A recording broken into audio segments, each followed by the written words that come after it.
Mantan Kapolres Ngada, AKBP Fajar Widiadharma resmi dipecat sebagai anggota Polri, Saudara. Buntut kasus dugaan pelecehan seksual dan narkoba.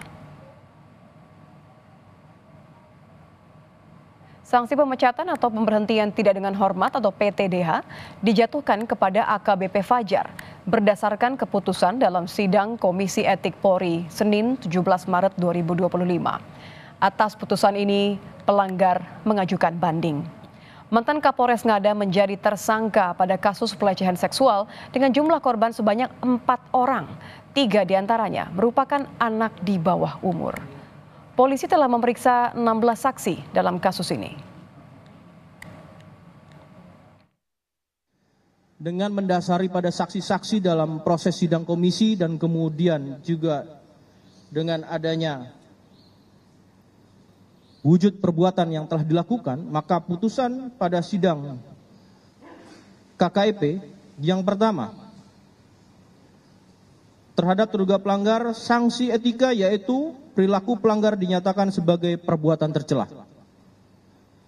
Yang kedua, sanksi administratif berupa penempatan dalam tempat khusus selama 7 hari terhitung mulai tanggal 7 sampai dengan 13 Maret 2025, tepatnya di ruang Patsus Biro Provos di Propam Polri dan telah dijalani oleh pelanggar.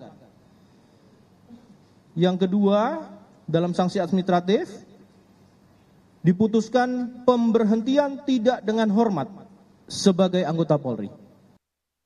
Pelanggar sesuai dengan Perpol 7 tahun 2022 mempunyai hak yaitu banding. Banding diajukan 3 hari dalam masa pasca sidang, ternyata tadi sudah nyatakan banding sehingga kewajiban pelanggar itu menyerahkan memori banding.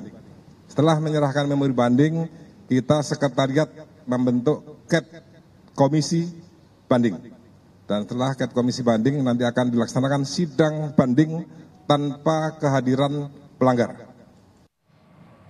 Kompolnas mengapresiasi putusan yang dikeluarkan oleh Polri kepada mantan Kapolres Ngada, AKBP Fajar Widiadharma. Kompolnas menyatakan akan terus mengawal kasus ini hingga berjalan sesuai prosedur dan menyelesaikan kasus sesuai yang disangkakan kepada pelanggar. Kami akan terus mengawal, tidak hanya di sidang kode etik, saya dengan Pak Anam tentunya, kalau termasuk nanti di proses pidana, gitu ya Pak Anam? Ya, di proses pidananya kami akan terus mengawal sehingga proses ini berjalan dengan baik, dengan sesuai dengan prosedur dan termasuk bagaimana menyelesaikan kasus ini sesuai dengan yang disangkakan kepada terduga pada pelanggar.